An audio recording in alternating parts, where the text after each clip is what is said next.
In this video, I will talk about how I built a portable sound system for music festival or just everyday work or something where you need a lot of sound. To be honest, I don't really know where I got the idea from building a portable sound system from. I just thought they were cool, I think, and I started wondering what could I learn from doing this, and I saw a lot of potential, and that's got my brain thinking, and that's why I built it. I started surfing the internet to get ideas and figure out how I got the materials to build it. And fast I found a Danish website that actually have instructions to how to build it, and they also sold the materials that I needed to build it. So I bought everything that I needed to build it except the cabinet, because they didn't sell the giant wood plate that I needed. I soon figured out with my design of my speaker that the things that I've bought from the Danish company wasn't enough. I needed different parts like metal plates and different electronics parts to really fulfill the idea I had. When I had all the parts, I lined up the system with the amplifier and all the speakers so I could really test the system, and I recorded it with my phone, so you can kind of hear it, but it's a bad recording, but it gives you a feeling of how it was before I put it in the cabinet.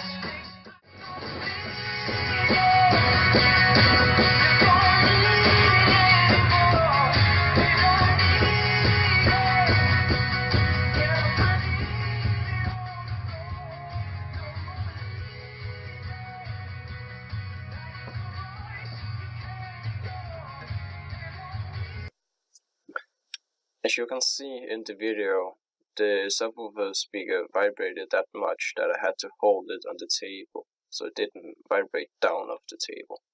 But instead the vibration just went right into my arms and removed all blood.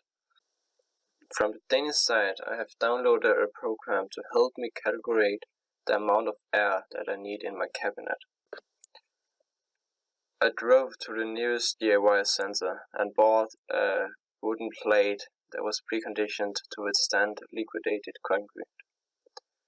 It was 120 centimeters times 250 centimeters and 12 millimeters in height, or what you will call it. When I got home, I started measuring up the pieces that I had to cut out of the plate. I cut the plate out so to fit the design to the sound system, so it will be 75 centimeters high, 60 centimeters long, and 35 centimeters in depth. After cutting out the pieces, I measure out where I have to cut out the holes for my speakers and control panels. To put the pieces together, I used wood glue and a 90-degree iron to keep the two plates steady so the glue could dry.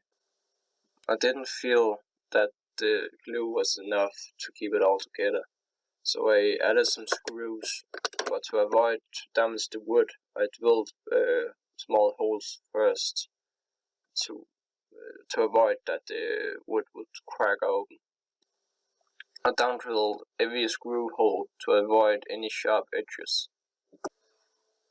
Sadly enough, my cutout wasn't really as precise as I hoped for, so there was openings between the plates when I put them together. To fill out the holes, I used wood filler. After the filler had dried up, I grinded every surface that I have used the filler on, because the filler has a rough surface and I wanted a soft, straight surface for the paint.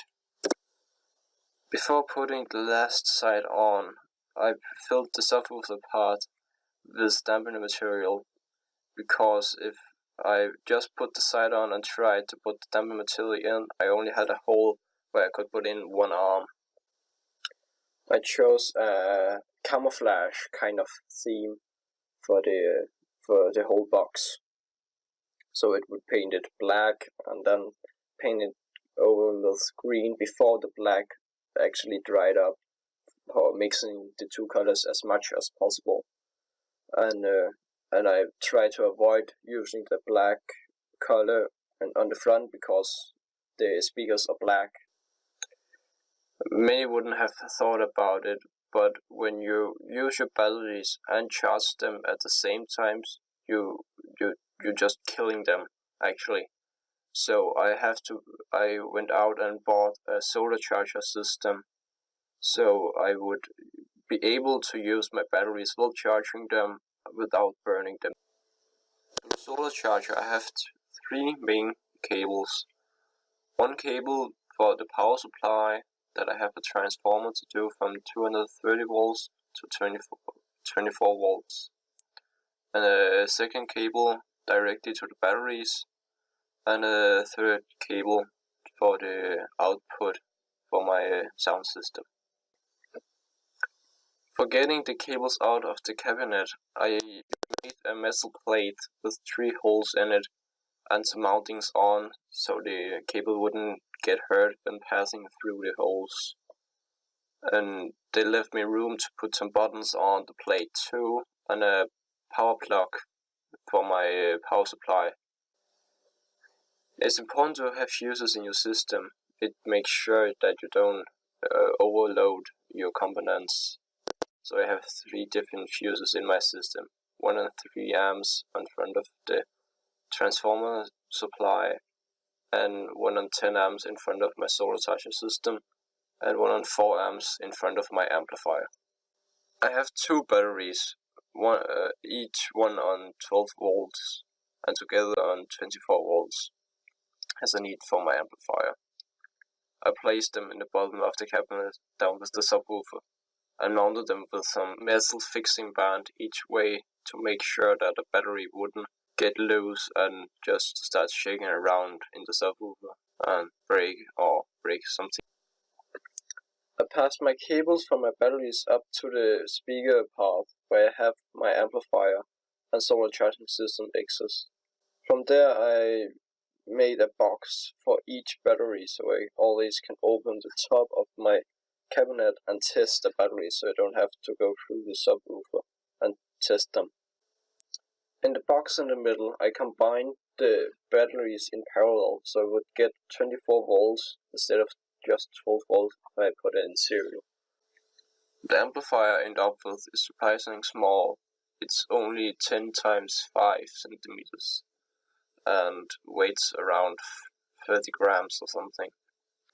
The amplifier has 3 X's, 2 X's each on 50 watts for each right and left speaker, and one on 200 watts for the subwoofer. Even though when I tested, I only pulls together 45 watts.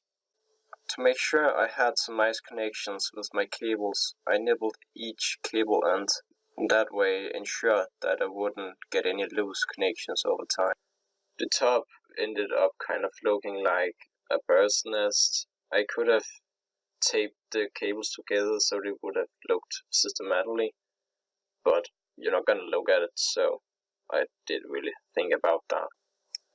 To strengthen the corners in the cabinet, I mounted on some metal corners to make sure that it wouldn't get busted up if it tilted or something like that. On the bottom, I mounted some rubber feet just to avoid to damage the wood in the bottom. But when I tested the speaker again with the feet on, the sound was way more clearer, way deeper, just a lot better actually. I hadn't thought that that would make such a difference, but it really did. The whole speaker ended up weighing 30 kilos. That's kind of a lot for one person to carry, but I have two handles on it, so it's kind of a split job to move it, as I used a wagon. When I tested how loud the system could play, I used my phone as a decibel detector. I must admit that wasn't really that accurate. I could hear more difference than my phone could detect. It showed 90 decibel 1 meter from the speaker, and 90 decibel again 10 meters from the speaker, and I could hear like 20% difference. So I didn't really have the instrument to make an accurate measurement of the speaker, but I would guess it is at least 100 decibel. It flaming spread, the trees like were moaning in the night. The fire was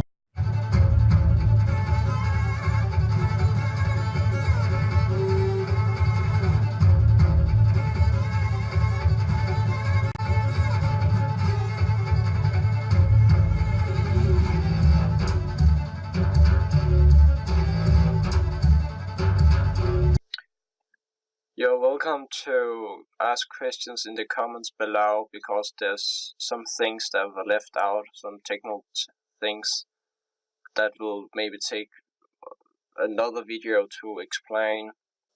I will make a separate video about how I make the control panels for the amplifier, because there's some minor difference I have to make to the controls in the amplifier.